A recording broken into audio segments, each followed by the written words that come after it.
mind, looking for a dime. James Locke in the house, gonna help you shine. Welcome everyone. Welcome to the Pool Locke YouTube channel. I'm James Locke. We're gonna answer some more Ask James questions of the day. Our first question is from Linda. Linda says, my husband and I are approaching retirement. I know that you talk about good type of risk, but how much should we really take and how can we determine that? All right, Linda, thank you. This is, one of the most common questions I get and one of the most important. Determining how much risk to take as you're approaching retirement isn't a simple math equation that you can plug into a calculator. It's a blend of three factors, each mattering as much as the other. First factor, how close are you to actual retirement? If you are more than 10, 13 years out, you can usually afford to take more good risk, being more heavily invested in the markets, as long as you're diversified and can emotionally handle temporary drops. Being 100% in the markets is fine for many people in that window, provided they can handle the volatility. Second factor is just as important. Are you behind the eight ball?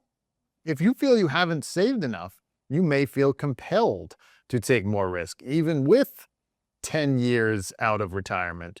And that's okay, as long as it's the right kind of risk, an income first, capital appreciation second strategy focused on investments that pay dividends or interest, so that you're getting income even if the market drops. Again, think of the rental property, right? The value moves, but the rent checks keep coming in. That's income, stability, peace of mind. The third factor, the hardest, is your personal emotional risk tolerance.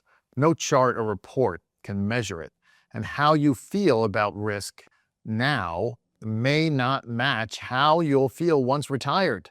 For example, you might look back at 2008 and think, wow, we had a 50% drop and it didn't bother us. But in 2008, many people were in their 30s or 40s still contributing through payroll deductions, buying low, dollar cost averaging, and not relying on their investments for income. Once you retire, everything changes. You're no longer contributing or buying low. You're relying on your investments to support your lifestyle. So a 30%, 40%, 50% drop feels different. Not just a paper loss, but a psychological shock. So ask yourself, how will I feel if my account drops 10, 20, 30%? At what point do I start tightening the belt, feeling uncomfortable, spending the income that I'm receiving? Do I start, spending less? Do I start thinking about a part-time job? That's your emotional risk tolerance. And, only you can determine that. That's an important question about risk and the good kind of risk. If you have a question, love to hear it. Email your question to poollocke@poollocke.com. Our second question is from Brian, and he wants to know, I'm mostly invested in mutual funds and ETFs, and I'm not sure how to figure out how much risk I'm actually taking on or what type. All right, Brian, that's a great question. A lot of people struggle with this. Mutual funds and ETFs are incredibly useful tools, but they can also be opaque, hiding concentration risk and making you think you're diversified when you're not. So first, look at how many holdings the fund has. Now, most have more than 30, many have more than 100. So you're diversified by, number of holdings, but that's only half the story. Second, look at sector allocation.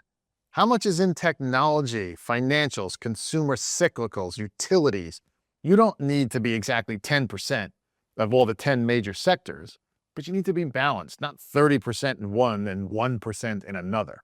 Some funds are sector specific, all technology, all financials, and that's fine as long as your overall portfolio is diversified. So look at the whole pie, all your funds together and how they add up. Now, many retirement account platforms let you enter your funds and dollar amounts to see your overall sector allocation. Now, if you don't have access to those tools or don't want to do the analysis yourself, that's where a retirement income specialist can help you. Another great question, understanding the diversification of those ETFs. If you have a question, email it to us. Email it to poollock@poollock.com. And if you like what you heard today, go ahead and like and subscribe to our channel.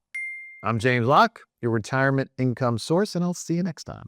Money on my mind, looking for a dime. James Locke in the house, gonna help you shine. Retirement is near, don't you live in fear. Listen up, my friend, let me make it clear.